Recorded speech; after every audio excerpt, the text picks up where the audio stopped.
of you want to do things right? To keep up with keeping your lives tight. Tight as in being right with the truth of true insight. Who of you want to do things right? Who of you want to truly succeed in attaining all in that which is your need? To be heard by the real answerer of all deeds, the true hero of all whom pleads.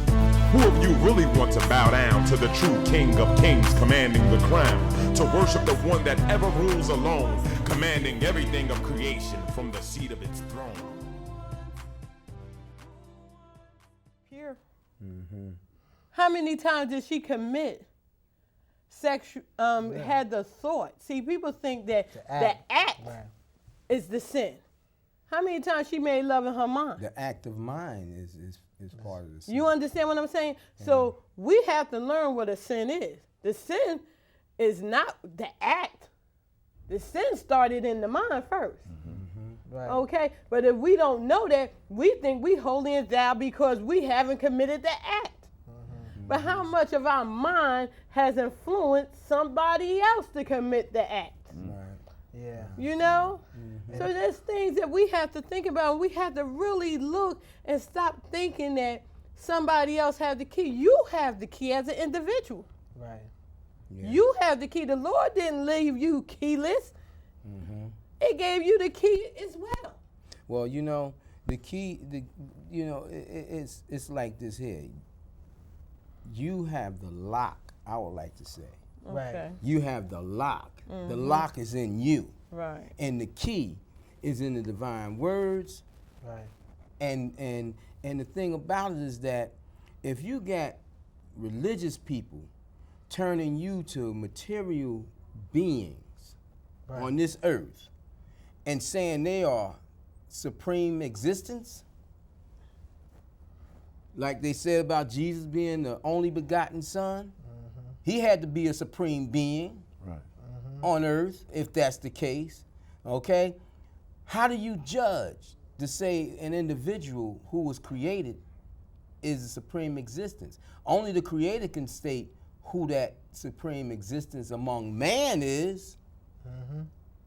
See, one thing that the government tries to hide is that man on earth is not the supreme being in the universe, because aliens is manipulating us and been manipulating us for hundreds of thousands of years, taking us up into these outer space, you know, studying us, got us like guinea pigs, and they know that, but they can't afford to tell the people the truth about this thing, because their role is to make man think that they are the most powerful beings on earth, regardless of what anybody say about themselves. Right. So if they let you know that there's some being that's more superior to them, then there's a question raised. Well, should we worship the aliens since they're superior to us? Right. You feel me? Right. Yeah. Yeah. It's serious. Or should we listen to them since there's something that's more powerful than us, and you can't intercede, you can't even help us, you can't even stop it? But let me go back. She's saying the key. I know what she's talking about. The key is in you, because see what she's saying is, if you are truthful and you follow the words that you read, and when I say follow those words, I mean you follow the guidance that tells you to call on it. Right.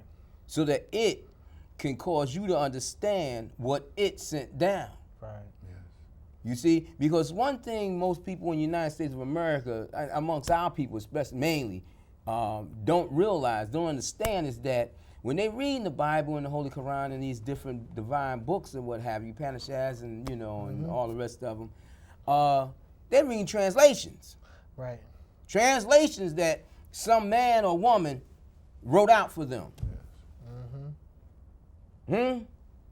Look how they fumble with the quatrains of Nostradamus, and they falsely translate them or hide the translations, hide what's really said. You understand? Because they don't want certain truths to be known. Right. You understand? That's the same thing they do with the holy books that they get their hands on.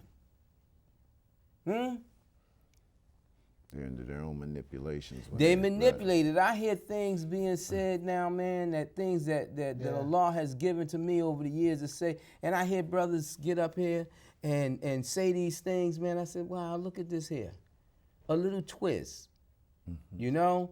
But see, you can take the Lord's words and claim them for yourself if you want to. See, Ahezaah done gave me words, and you know I won't claim those words for myself. But people hear me speak, and then they claim them words for themselves. Yeah. They're going to have to answer. Because, see, the Creator is unseen. Ain't no spook about it. It's beyond anything and everything that we know and don't know. It is, like I said to you last night, something else. Yeah.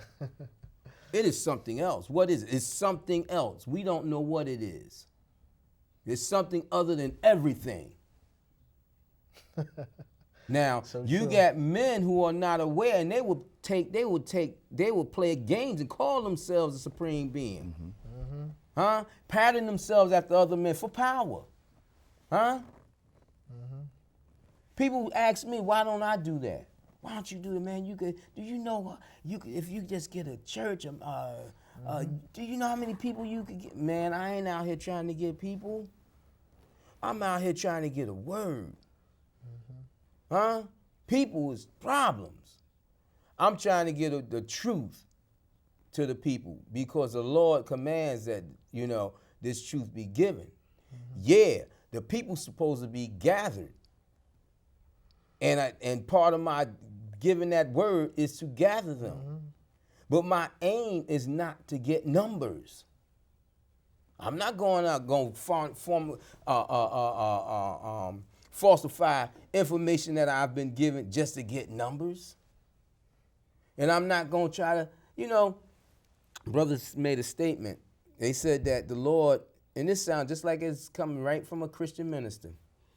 The Lord gave you, it protects you, you know, it protects the righteous. It protects those whom it favors, which is true. Said, but it protects you 50%. And you have to learn how to be educated and have mathematical thinking, have a mathematical mind, and know how to protect yourself, the other 50%. Best that the Lord discounts. Sound like the Lord has a partner. Yeah. There you go. Yeah. And these are the same brothers who spoke about Ahezaah, Allah, the unseen, being a spook. You shouldn't worship a spook. What is this? Now that's, you know, I remember Elijah's teaching some of the things that he said he geared us towards spookism. He talked about spookism, but he wasn't saying that. But he spoke about don't be spooked because a lot of people get spooked out, you know? And when it comes to spirituality, he'd be like, all right, that's enough for me. Because we've been introduced to Buddhism and so many other dark mysteries. You understand that when it comes to spirituality, we don't want to hear about it, the truth of spirituality, because it's too scary. We start thinking about Dracula and Fright Night and looking at too much TV. You understand? We start thinking about the priests. We start thinking about, you know, poltergeists and the exorcisms and all that. And not just that. I don't know about y'all, but you have parents that used to tell children, because I can't remember who told me, but when it was raining and the sun was out, they said that the devil was beating his wife. And I was like, wow, the devil whipping. You know, they say little, especially African American, I don't know about Caucasian, but they say little things to young children. And you know, you be like, oh, you know. And you believe that stuff for a period of time, just like Santa Claus coming through a chimney. Now, I remember as a child, and I'm not saying this to be funny, but it's funny to me. But I remember as a child, on Christmas, I went outside my apartment, went to the incinerator, looked at the incinerator, opened it up, and said, how in the hell is Santa gonna get through here? Ain't no way That's Santa. logic. I said, if Santa come down that chimney, he going right to the basement. And ain't nothing down there but fire, he gonna burn up. I said, it can't be no Santa. Because see, at that time, I think I was about 6 years old, 5 or 6 years old, and I was battling between what my mother and father was teaching me about Christianity, and they include Christmas in Christianity, and what my brother was teaching me about Islam, and I was saying, Santa can't be real. Santa can't be real. It must be Dad. Dad must be the one bringing them toys up in here. You know, but it was a lie that I had to figure out. It was a lie that I wanted to believe because my parents told me. Right. You understand? And that's some heavy That's stuff. one of the main And I'm problems telling you, I society think we today. all have that because I grew up in the project too. We didn't have the incinerator because we only had 3 floors. But my whole thing was Santa coming to the projects. All I thought about is how the milkman came 4 o'clock in the morning when all the junkies were asleep because he was scared to Get come ripped off. when the junkies was up. So I was like, the milkman you used to know, come. He used to I come used to, that me and time, my boy. sister set up one night and we waited and we was like, okay, Santa gonna come with some reindeers, land on the roof. Our roof was sealed because people used to go up there and do things, throw things off of it. Santa So was they gonna have to sealed take off the the roof. steps. So we Yeah. steadily was trying to figure out how Santa was gonna do this. And we like, oh, Santa in trouble. You know, 'cause the junkies didn't go to bed early. You know what I'm saying? So Santa was coming at night. And when we kept, running this thing. And then I was like, it ain't no such thing as Santa Claus. Ain't no it white doesn't. man coming to the It's not project. logical. It don't But fit. that Santa was would it. get ripped off. The reindeers would had a antlers ripped off. They'd be turned into dogs. They'd be put in the pit bull fights. Brothers be walking around with red, white suits. And people still get mad today because I say, I truly, truly don't believe that you should tell your children No, you shouldn't. that lie. You You want your That's kids to one of- grow up and because- trust you Right. and be honest to you. It's not a You little, know, what you call a little lie either. Something No. that they got to keep reinforcing by the same questions. He know he that But we they had to think do. it's he know he wanted to say a little white lie. It's not like you said a little. It's not a little like a fib. little. Go ahead, you can say a little And white they think lie. it's a pure A lie. so-called little white But they white think lie. it's a good Right. lie. It's for a good cause. It brings happiness into the child's life. And I'm saying to myself, but how about when the child realizes that they've been a fool? No, you got to understand that Christmas, is a devised scheme of the devil. Right. And it like brothers talk about mathematical thinking, it has been mathematically devised to take the people out systematically. And it has been doing that for eons of time for us. It's been working, for a long time. Oh yeah. What does Jesus got to do with gifts, Satan's claws, the North Pole, rain, deer? I mean, same with the Easter Bunny. You understand? But the thing about it is, how could you be so evil throughout the year and then want to be Rewarded. holy and saintly, I should say, during Christmas time? Right. You know what I mean? And to further that cause, they got star athletes now giving out turkeys on Thanksgiving, doing these different things at Christmas. What about the rest of the year? Absolutely. You know the what whole I'm saying? thing, right. What about this thing becoming, a common thing, part of our life, where everybody is certainly made to be fed and clothed? This country, great, so-called great, the richest country in the world, until the recession has ripped off the veil. Yeah, Why they has been couldn't afford to exposed. do that? just imagine 365 days to November Thanksgiving. A lot of families won't know what cranberry sauce tastes like, gravy, Right? Yeah. a turkey, and I mean, for real. No, Yeah. you're right. Right. Yeah. For real, because I became angry with my daughter because her school was doing a food drive, and she wanted to take my canned goods to school so they could give it to needy families. I said, hell, they're going to need day after after. Thanksgiving. Right. I said, They you needed ain't the taking day my before. damn food. I'm needy myself. Yeah, and you're not gonna participate in that Right. illusion. And it Right. ain't that I don't, No. I have a problem with giving. I just hate the concept. No, you give all the time. I I just- can bear witness to that. You're always giving. Right. I just You hate understand? that But they those want to trick concepts. the children. They Trick. start them off young in grammar school. Bring a That's where the can for the programming needy. and entrenching them in that. If you doctrine can bring a of can foolishness. today, you should be able to bring a can tomorrow, look- and the next Right, day, the next right. day, because these Yeah. people are in need. Right. And All look the how the time. government is giving the school system the power to rule the children and to rule the families. And you know, I've gone to school for my children, man, and over the past, 20-some years now? And I've been at war every time. They don't want to see me coming. But first of all, they talk to you like you a child. As soon as that happened, man, I think horns rise up in me. You know what I'm saying? They said, this guy named Holy, but he acting like the devil. Because I go to rip their hearts out. You understand? Because I don't believe in this child of the state or whatever they talk about.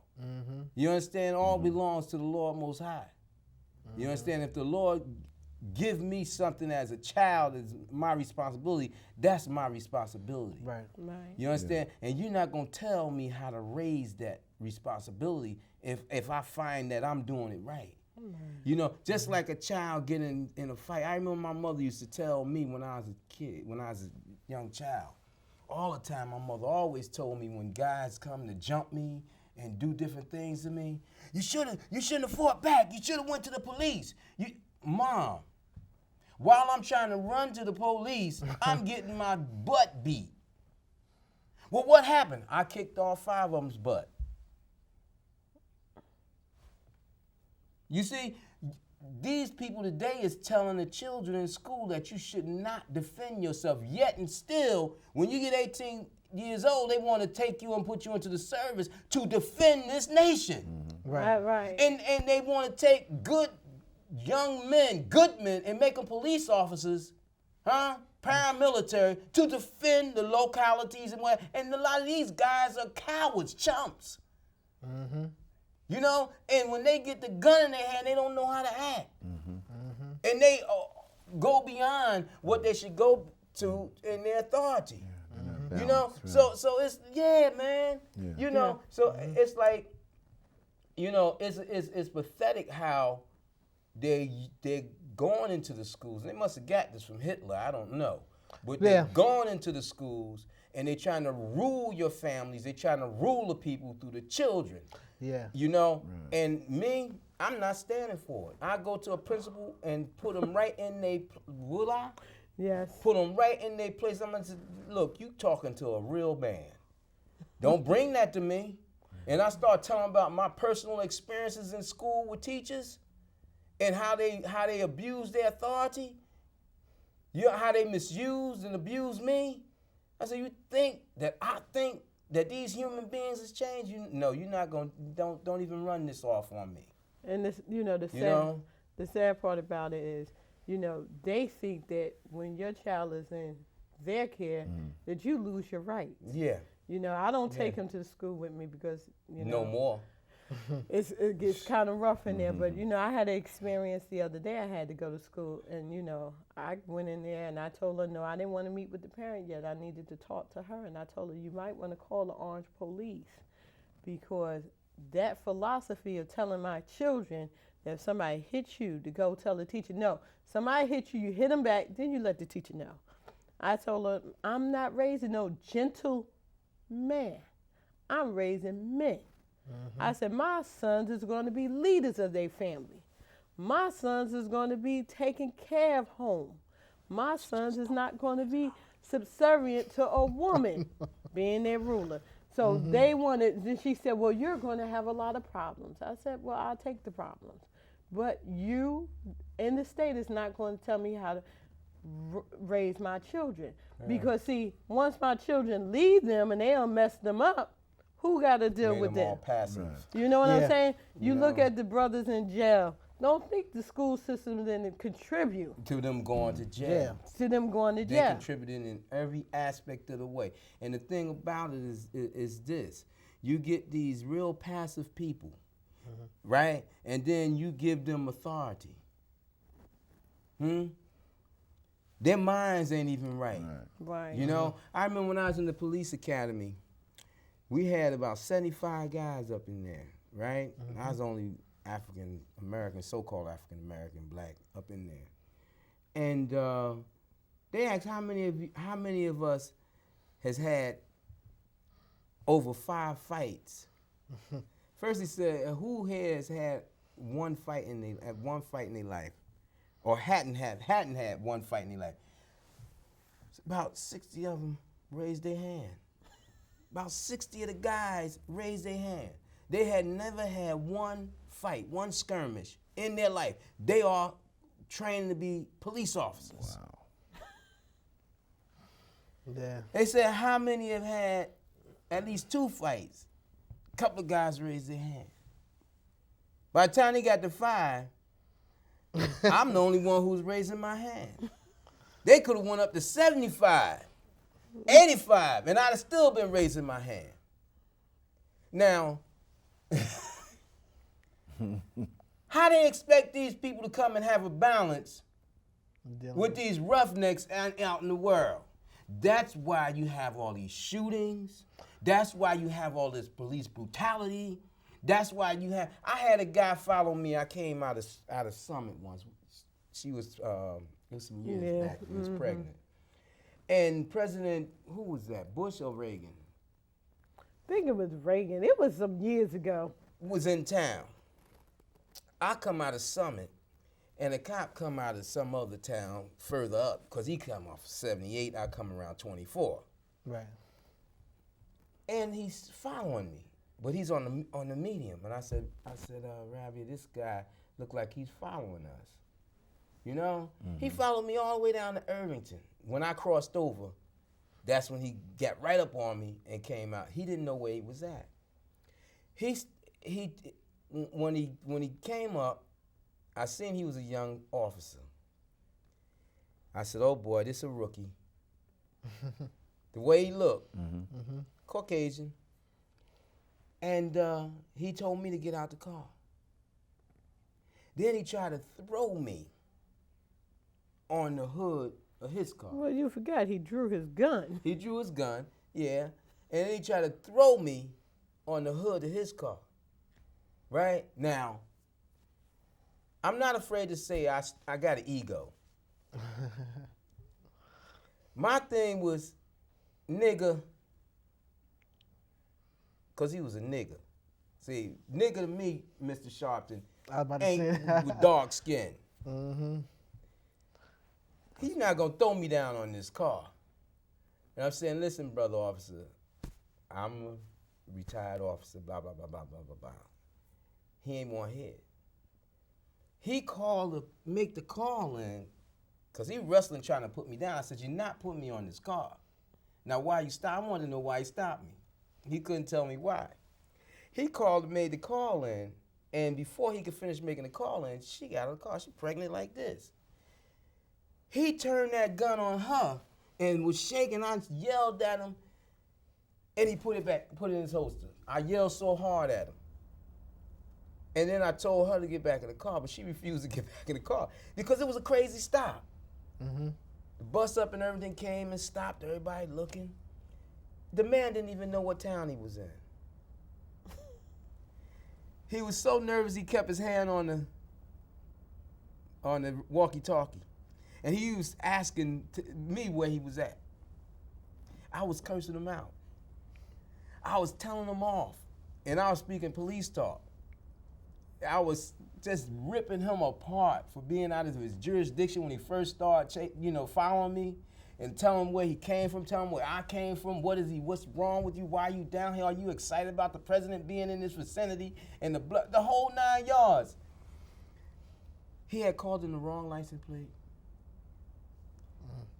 And when they called it back to him, he tried to apologize, and I wouldn't accept the apology. I ripped into him some more. It's only right. right? Because I seen he was so nervous, he held on to his mic. He held it open. So I was saying, getting on his sergeant, I said, they should not be letting you out here by yourself. You know? But all I could think about was when I was in the academy, all these guys that never had a skirmish. Right. And the sad part about it, I could have easily took the gun from him. If I was a real bad guy and I knew what I know, at that time I could have took the gun from him. He was too close on me with the gun. You understand?